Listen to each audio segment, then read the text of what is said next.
Hello. Good morning, everyone. Hi. Thanks for joining us this morning. It's Pete, Kristen, and Madeline, Hounds Town, Metro Detroit.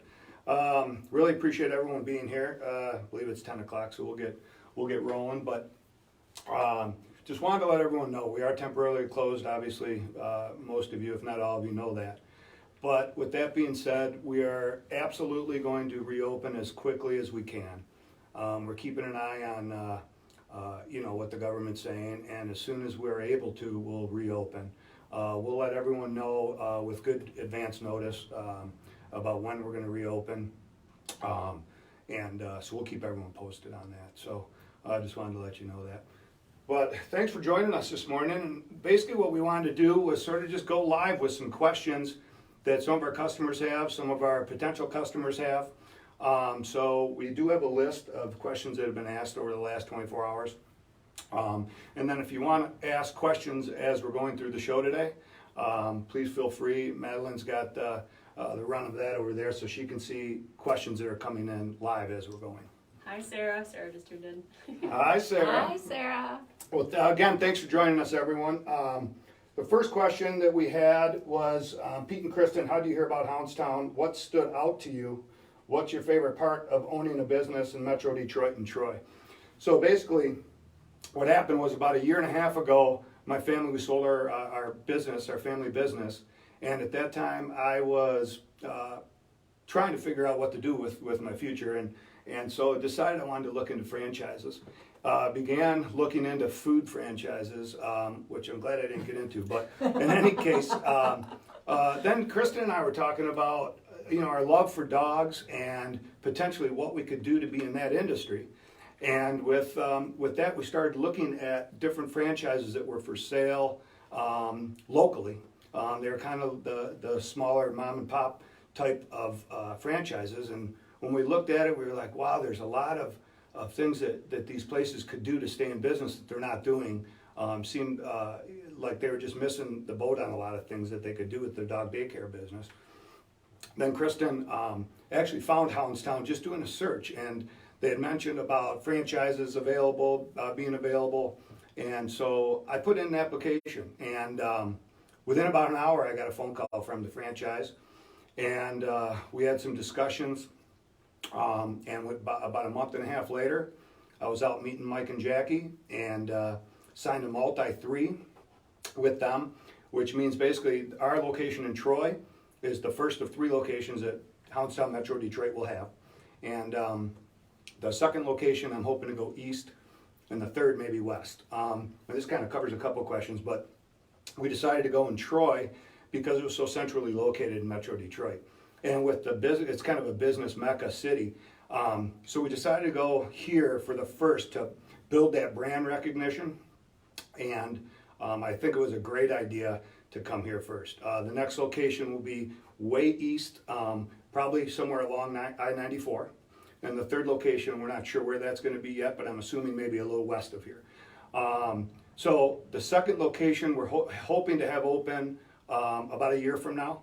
And so it all depends now with when we can get back into business here and get things running again. It'll kind of that'll determine when we open the second or start building the second.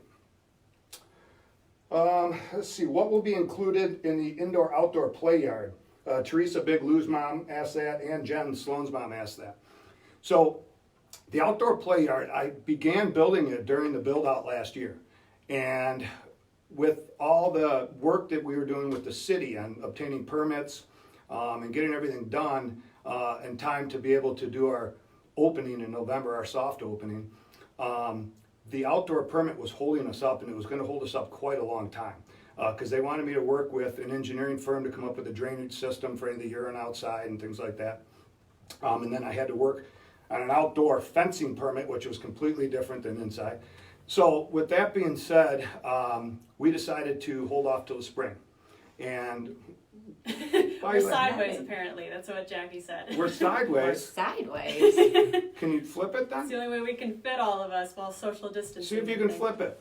All right. Like upside, Jackie, straight up. complicate things. Is that better? Oh, now Does that change it? my whole, it's only me. Hang on. Does that change it, Jackie? You tried to scoot. Kristen and I can be together because we live together. Yeah, so there we go. Even though we have our, All masks right, well, you scoot. So, all right. Just lean. Hi, everyone. We got a couple more questions going in. All right, too. good. So hopefully we're not sideways anymore. But so with the outdoor play yard, though, I have purchased all the materials for it. I even dug out the area where it's going to be laid outside. We're going to do a canine turf, which is going to be just like football field, but it's designed for canines, specifically for dogs. I believe it's like 20 times more drainable, and it comes with a drainage system underneath. It's kind of like a septic tank that just sort of collects any of the urine in the water and evaporates. But so that, and then we're going to have an 8-foot privacy fence outside. It's going to be indoor outdoor. So the indoor area, I don't know if some of you have seen the back of our building, that garage door we have in the back. That's where it's going to be. We're going to have 6-foot by 15-foot indoor area. When you open the garage, it'll be connected right to the wall. You open the garage, it'll go to the outdoor area. So it'll be indoor outdoor. There's not going to be any gate outside at all. So the dogs, the only way they'd ever be able to get out of the play yard would be to come back inside the building. So it's safe. They'd never be able to get out of the outdoor area. I'm hoping that, again, depending on when we're able to reopen and I can start working with the city again, we're hoping to do the play area this year for the outdoor area. So it all just depends. Right now, we kind of are just hanging tight to see when we're able to reopen. So. I think I'm going to interrupt that train of thought. Go ahead. Holly was wondering, can dogs go to the bathroom outside versus whenever they want inside? We want to bring our dog, but need him to be able to go outside, not indoors. That's a frequently asked question that we get from our customers that bring their dogs. Like, because we do have an indoor facility, they worry about their dog, going to the bathroom at home. There's really no need to worry about that because they differentiate when they're here versus when they're at home. And we've never heard of any issues with that, of dogs getting confused, just because of the nature of the environment, all the other smells and everything that's going on. They know that this is not their home, and they know that this is where they can relieve themselves, and they usually don't do it in your own home. And even our dogs, Kristen and I bring our dogs, Madeline brings her dog. None of us have had any issues with it. And I think once the scent is out there, they understand that that's where they can relieve themselves. Even with dogs that are boarding here that come from the from their suites into the play arenas, they go back into their suites. They never urinate in there. It's wild. They just can differentiate, like Madeline said, they can differentiate the difference between a play arena and where they can relieve themselves and kind of where they sleep and where their home is. It's the same as going home to your home. That was actually the first question I asked Mike when we started building this place, because I didn't understand that whole concept. How dogs, especially older dogs, how they're trained to go outside, and then all of a sudden you bring them to a doggy daycare and they just go to the bathroom inside, and then how do they go home and go back to everything that they've been trained to do? And Mike explained it basically the same way Madeline just explained it. And Pete and I had just gotten Becca. She's one now, but we were trying to get her trained, and she's just a little bitty 5-pound Morkie. And he just said, just watch, and you'll see how it just all organically happens. And these dogs know exactly what they do here at Hounds Town, and then they go home and their life exists as it always has, and they just know what to do. And it truly is amazing how smart the dogs are. So anyway. All right, thanks, ladies. How do you prevent dog fights, BS at Taco's Mom?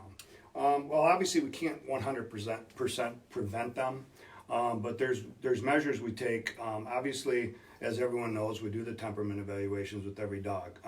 Right there, we can kind of eliminate the chances, not the chances, but we can determine how aggressive the dog might be. We can, obviously, dogs that might be a little bit more anxious or not, we really don't see a lot of aggressive dogs, but more anxiety, I think, is part of the problem. We can watch them closely, but the way that we introduce the dogs is a big part of what eliminates the dog fights. We put every new dog into their own play arena once they come for their first day. We then introduce dogs one at a time and build sort of a pack around that dog. We have them on kennel leads while we introduce the dog, so they're always controlled by us. And so when that happens, we can determine right away if these two dogs get along. It's sort of like doing another evaluation, temp test, sorry, with the dog in the play arena. So that's sort of how we build the packs around, and we can determine right away, though, like I mentioned, if the dogs are going to be aggressive with each other. We do have a few dogs that have not gotten along well, and because of that, we put it in our system and we notate that, and then we'll keep them separated obviously as much as we can. We have a very large place, so we have a lot of room in the play arenas, and we have several play arenas. So we're able to do that. Now, obviously, some dogs just aren't going to get along, even if they are introduced 5-6 different times. They're not going to get along. So we'll just keep them separate. But with dog fights, we try to limit the amount of time that humans are in there, because that can obviously cause anxiety amongst the dogs. Creates dominance and possession, exactly. We keep all treats and toys out of the play areas, because people have asked that before. Why aren't they allowed to have toys in there or tennis balls? That right there can cause a lot of aggression between dogs, just for dominance reasons again. So there's a lot of measures we take that we put in place to try to eliminate dog fights. They're going to get into little scuffles once in a while, just like any kids on a playground. I mean, it's going to happen sometimes. But we're in there cleaning, and we have enough eyes on them with our camera system and all that we can stop anything that's happening too quickly, and we can actually see when dogs start sort of antagonizing each other. Mm-hmm. You can tell, and there's been several times where Madeline's said, I'm going to go remove that dog and put it in a different play arena because I think those two are getting on each other's nerves. So we can see that. We're constantly observing them and seeing their behavior and any body language that they might that might be subtle in terms of the outside eye. But because we're constantly fluid in the way that we group the dogs together, they're never just in the same group with the same dogs all the time. I mean, there's regulars that come on the same day that they're friends and their buddies and they love to interact with each other, like Big Lou and Van and Mabel and Jasper and all that. But because we have everything notated and we're always reviewing it at the end of each day, we have a group list that we always look back on. It's dated, who played with who in what arena, who had to be moved around because, we started to see that they were getting on each other's nerves, or maybe they just weren't a good play match. So we're very fluid in terms of watching the dogs, making sure that they're happy and they're balanced in their groups as well. All right, so the next question is from Ryan, Van's dad. Van, our buddy. Van. Does it matter if bigger dogs or smaller dogs play together? Yes and no. So we do our best to try to group dogs who are the same age, same energy level, same size as much as possible. There are some instances where some of the dogs that have been here since day one, like for instance Van and Taco, they play fine together, even though Van's much larger than Taco. But we're not going to put the two of them together with 15 other dogs. So there's some instances where we can put larger dogs with smaller dogs, but most of the time we try to group them by age, by energy level, and by size as much as possible. Anything else you want to say on that? No. Okay. What the hell on your head? How did our founder transition from police canine unit to Hounds Town? That's from Jen Sloan's mom. Good question. Yeah, and Mike has been obviously involved with the dogs and dog behavior for 30 years, I guess. And back when he was a canine officer, he actually was the commanding officer for canine unit in New York City. Nassau County. Nassau County. So while that was going on, and he was also training dogs to be on ground zero, that he was training military police dogs for doing recovery, recovery stuff. So some of the people that he knew that had dogs that were working on the ground zero recovery issues were asking him, because of his knowledge of dogs, if he could watch their dogs. And so Mike just figured, there's a need for this. There's people out there that have dogs that work, that don't want their dogs at home all day, that need help if it's overnight, if it's whatever it might be. Even like Mike's mentioned before, for military people that were sent to the war, he would watch their dogs for a couple months at a time, if need be, or however long they were deployed. So he figured there was a need for it. He got a 1,200 square foot building, I believe. It was a pretty tiny building that he started off in. and built it from there. I don't know how many years ago that was. 9/11. Yeah, so right around right at the 9/11 time. So that's how he got into it, and but with his knowledge, that's part of the reason that I wanted to come in to the Hounds Town family, was just Mike's impressive knowledge of dog behavior. That's what drew us to it. Yeah, definitely. He's a crazy dog man. So, let's see. How are the dogs separated into groups? Well, we kind of touched on that. That was from Nicole Sadie's mom and Trish Granderson's mom. But I mean, basically, we try to do it by size, energy, and age. Temperament. Temperament. Temperament's a big thing too. So some of the dogs, even though they're the same age, some dogs are very mellow, and some dogs have very high energy levels. So again, with the size of our arenas and with how many we have, until we get 60, 70 dogs a day in here, right now we have the luxury of being able to separate these dogs by energy and size and age. So We'll still be able to, but it'll just be, bigger groups. bigger groups. Right, exactly. We definitely see a trend of more energetic, active dogs, but then we have some of the, I call it the senior group, the chill group. They just love to just be around each other and interact throughout the day. And then a couple other areas that we aren't using right now really is the tiny tot room upstairs, which is for the smaller dogs, maybe 12 pounds and under. We designed that specifically for the small dogs. We haven't really been using that much because we're able to put them into one of the arenas right now. And then when the outdoor play area in the spring and summer and fall, it'll open up a whole nother place for the dogs to go. So we're going to have so much room, we'll be able to manage that. Mm-hmm. How do we go about introducing dogs to one another? Go ahead, you can talk. I mean, that's from Nicole Sadie's mom. Yep. So again, we kind of touched on that, but that's a good question. We really like to take the time to give the dog a chance to become more comfortable in their surroundings. I mean, I've seen a ton of different dogs where they come in and they're very anxious at first because maybe they, the new sights, the new sounds, the new smells. It can be overwhelming to a dog that hasn't been in a kennel facility before. We've had dogs where the owners say, oh, they're a little nervous because they think they're at the vet. But it's all about just noticing that behavior and just kind of taking a deep breath and letting the dog come out of their shell at their own pace. We never just throw them into a group of 30 plus dogs and wave good luck kind of a thing. We really like to look at the individual dog and see how confident they are, how nervous they are, and really try and match them with other dogs that are very calm in their demeanor, and then that really lets them come out of their shell more. Like Sloan, Big Lou, Sadie, those are all dogs that were very nervous, very anxious at first, and we did have to work with them a little bit more. So was Big Van. Van was too. A little bit. Yeah, a little bit. He's just chill. He just loves to do his own thing. But we definitely love Drink to water and sleep. Yeah, drink water and sleep. He's part fish, yep.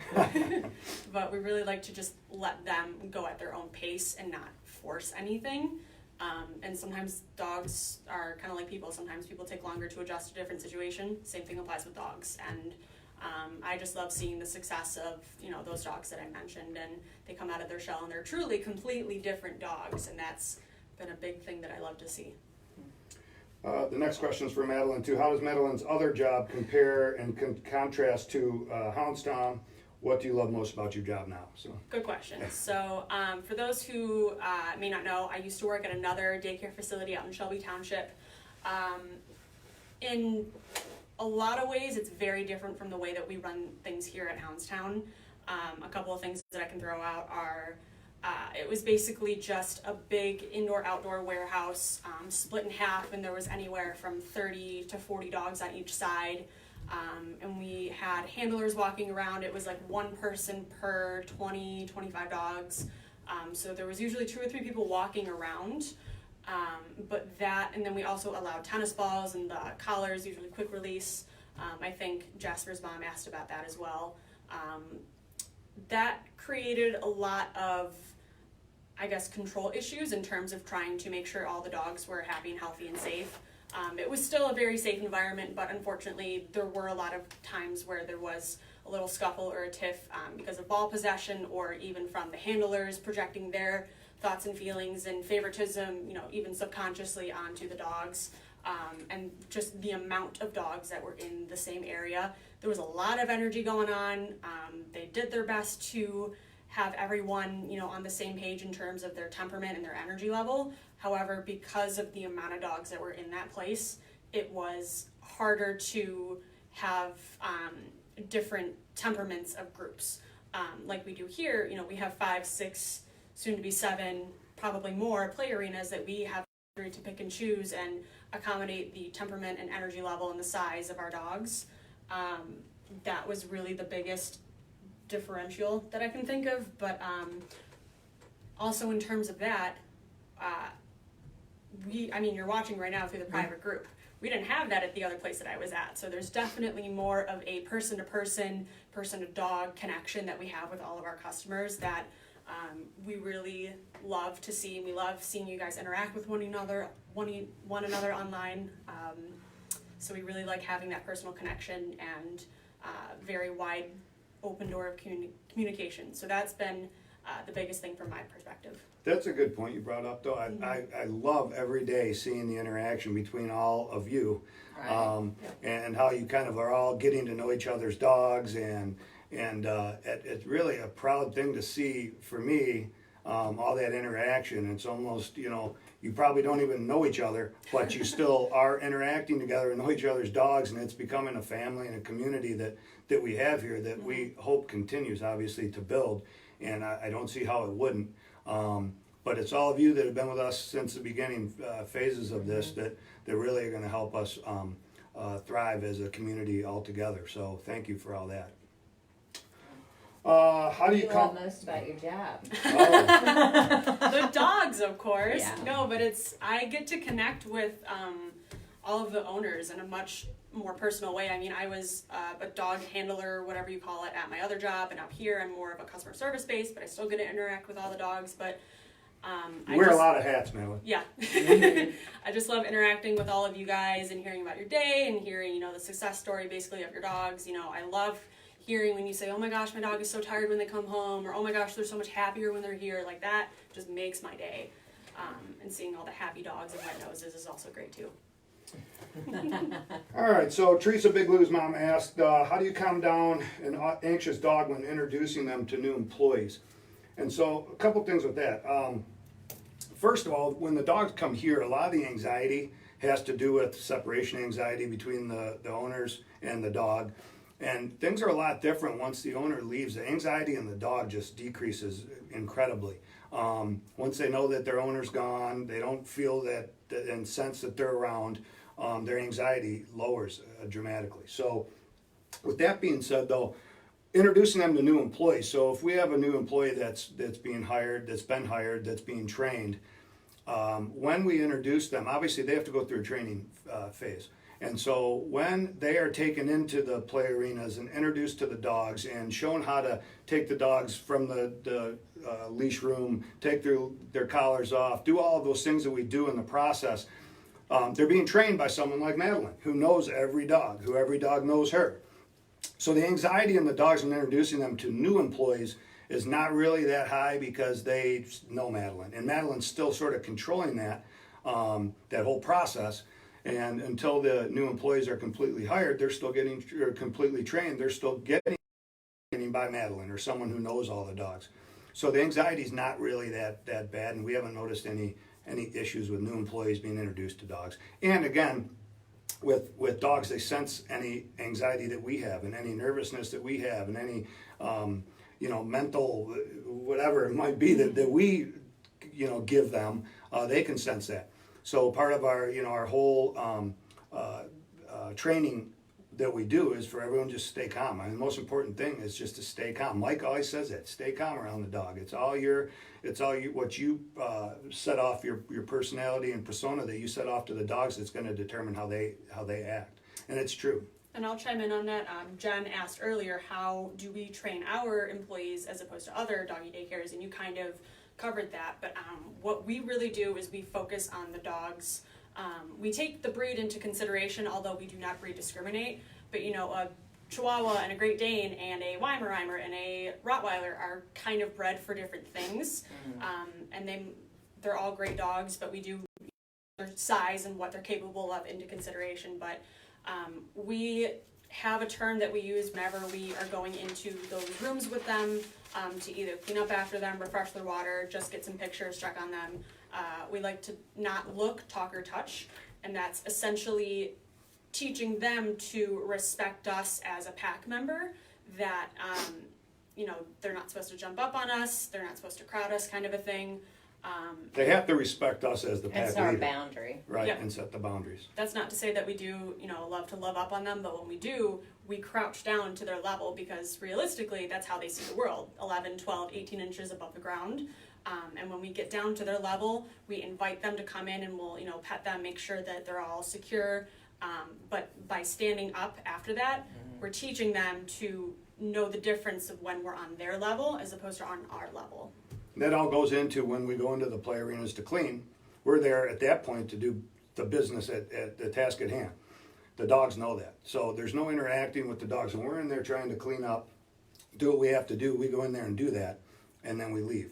When we're doing our interaction with the dogs, doing our videos, doing our pictures, then we ask them basically to come into our world. And so like Madeline said, that's how we keep that boundary there. We don't talk to the dogs because when there is a scuffle or when something, is looking like is going to happen or they're starting to roughhouse, we need to use our voice. Then they hear it. If they were hearing our voice all the time, then when we needed to address a situation, they would not respond. They just tune it out. It just becomes noise to them at that point. So, B has a question. Hi, B. hi, Taco's mommy. We miss Taco. She asks, are we thinking about hiring a groomer in the facility sometime soon? Well, and there's another question too that Pat had asked about grooming, so we can touch on that.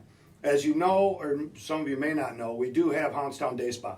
So at this point, what we're doing out of the Hounds Town Day Spa is exit baths, which is simply just a bath, and then we do spa baths, which will be a full bath, ears, teeth, blowout, Blueberry facial. right, exactly, all that good stuff, the nails, that's all included in that. What we're not doing right now are breed-specific cuts, and some of those things do have to be done by a certified groomer. That's not something that we're going to do anytime real soon, but it's not out of the question for the future. I believe some of them do have groomers. Some of the other Hounds Towns around. I'm not. Some do, and some have in the past. I mean, it's. But all of us are trained how to, get a dog in and out of the tub, how to trim their nails, how to clean their ears, how to brush their teeth, how to use the different technology that we have, like the HydroSurge system and the different shampoos and stuff that we have. We're all trained on how to do that basic stuff. If you have any questions about the grooming room, obviously any of you who have been here know that it's on this one side. We have a window here that you can see in, but if you have any questions on that when you're here, we can go over that in more detail with you. We do have different shampoos. It's not just, even with the spa bath, that it's one type of shampoo or one type of conditioner. There are different options. There's hypoallergenic, there's soothing oatmeal, there's whitening and brightening. We even have a flea and tick. Yep. So. Right. A bunch of stuff that you can choose from. All right. Do you have any tips for walking dogs who pull? That's Teresa Biglew's mom. Unfortunately, we're not dog trainers here, so a lot of the advice that we would give is kind of our own personal stuff that we would probably be saying. I don't know. You had mentioned some points earlier about that. Just from what I've seen and what I do here. Yeah. So part of the reason why we don't let the dogs have any kind of collar, bandana, sweater, anything when they're interacting with other dogs. One, so it's not a choking hazard. A piece of it falls off, a dog eats it, or gets ripped or damaged or anything. But their teeth get hung on it. Yeah, that right. too. But we like to use these kennel leads. These are very safe, and they just serve as a correction tool that we use that just gets their attention. And it's also just quick release as well, in case of, you have to break it away kind of a thing. But I've also seen, if you're walking your dog, I've seen a bunch of different types of different collars, choke collars, plastic metal prong collars.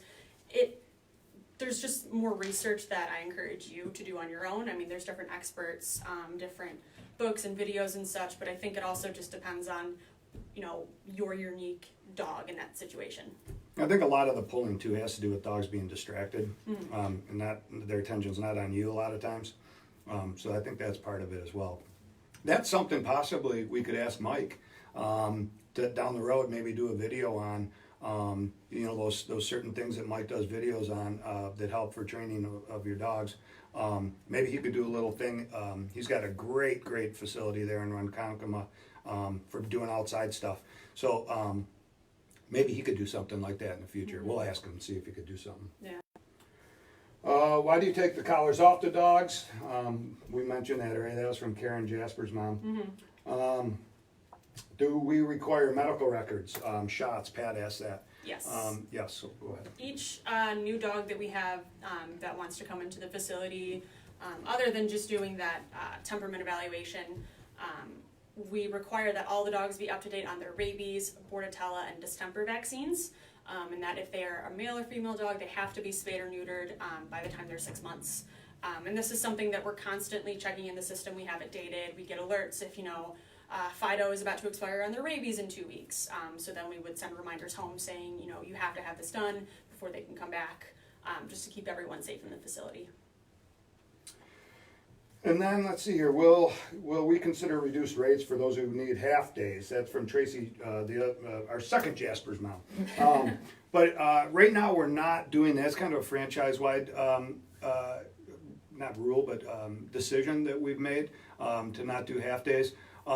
We do reduced rate. That was asked. Saturdays are reduced rate at $25. So we're open from 8 to 5 on Saturdays. So that's a reduced rate of $25. So that's at least one day you can come in for 25 and let the dog run wild with the rest of them. So that's something that's not completely off the table. There's been discussions back and forth several times amongst all of us with the Hounds Town franchises about that, but no decisions have been made on that at this point. But Saturday could be a good option for you. Going back to the vaccine questions, Jen also asked, are we considering making the canine flu shot required? That's a good question.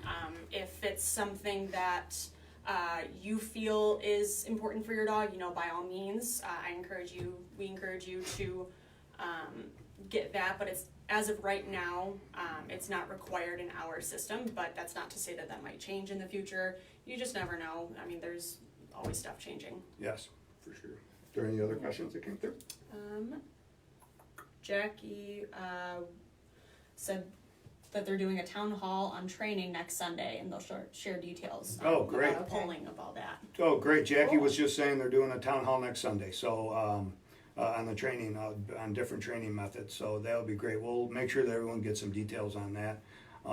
You can't have anyone better to watch than Mike when he gets going on his methods. So that'll be very informative. And I try to sometimes put videos out there of things that Mike's showing all of us. So hopefully some of you get an opportunity to do that, to watch those videos, because it's incredibly informative and such simple little things that he shows you that you would never think would work. And it's amazing how the dogs just can feed off of us and our energy, and that's part of the battle right there. So. And they have a new podcast out, The Dish on Dogs. It was their radio show, but now that's an actual podcast. Comes out at 8 p.m. on Mondays, but I think they also made it available on like Spotify and all other Apple Music, where you can get your podcast at. B's asking a question. Okay. Will you guys have an event for opening the yard? Grand opening was great, or any other events? Yeah, that's a good question. Yeah, we'll be having events. We're gonna do different events throughout the year, where we invite our customers in for certain things. Definitely when that yard is opened, I'm gonna want to give everyone an opportunity to see it. Just because we don't do personal tours back there because it interrupts the dog's energy. We will have some kind of an event when that happens. And then also down the road, I'm hoping to have at least 2, if not 4 more play areas in the back, because we still have rooms, 12,000 square foot building, so we have a ton of room here. So that's going to be something down the road too I'm hoping to do. But when those type of things happen, we'll have little events and little social gatherings. I think that'll help to build this community that all of you are in too. I know the grand opening was kind of a madhouse, but That was so much fun though. it was a riot, and it was great to see all a lot of our customers meeting each other. It was great to have Mike here for that, which was great. A lot of you got the opportunity to meet Mike, our founder. So, but we'll definitely have events throughout the year, probably 2 or 3 events every year with our customers. So. I don't think we have any more questions, but thank you all for your continued support and appreciation, and for bringing in your dogs. And we're as soon as we can open, you will be the first to know, and we'll have a huge celebration about that. But I miss all the dogs that are usually filling this place. I miss all the barking. I miss how dirty it gets. Yeah, the place smells way too good right now. So, but yeah, thanks a lot for taking the time this morning to come on and be with us, and we really appreciate all of you, especially all of you that have been with us since day one, and make sure we open stronger and bigger and better, and we'll all be able to have a ride with our dogs together. So. Thanks, everyone. Stay safe and stay sane during this time. Yeah, if you want a bandana, a mask from Hounds Town, come see us. Take care, everyone. All right. Bye, everyone. Bye. Have a happy Easter. Happy Easter.